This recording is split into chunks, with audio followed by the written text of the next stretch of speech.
Bismillah ar-Rahman ar-Rahim. There are a number of misconceptions which prevail in the Islamic concept of politics.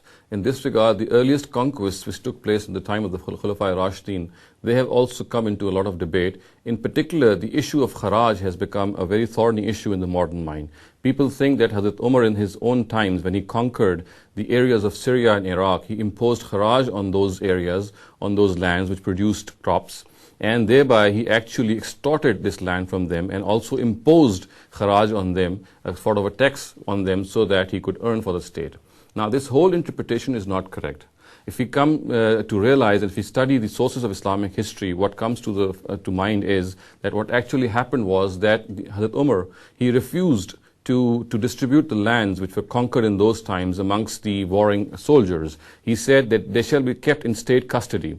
They shall be owned by the state. However, the local people, they can use those lands, they can sow those lands for their own cultivation, and then they can give a rent on that, which was called Kharaj. And this rent, of course, was proportionate. It was commensurate with the amount and the extent of produce that land did. So if a land produced a large amount of crop, the Kharaj imposed was also greater in number. And if a land produced lesser amount of crop, the Kharaj imposed also was few in number.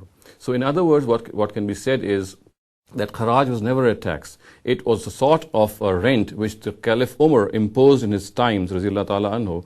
He imposed in his times so that he could distribute these, instead of distributing the land territory among the soldiers, he could keep them in state custody so that feudalism could not develop. And he allowed the local farmers to sow that land, and then he imposed the Kharaj on them, which was proportionate to the amount of produce which that land did. So in other words, we can say that the whole system of Kharaj was not a tax. It was not an extortion, it was not a means of extortion. It was not something which is imposed as a system of oppression on the local people.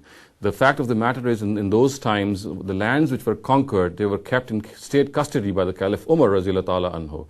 He kept them in state custody, and he allowed the local farmers to sow their own crops in them, and then he imposed a certain amount of rent which was proportionate to the amount of produce on those lands.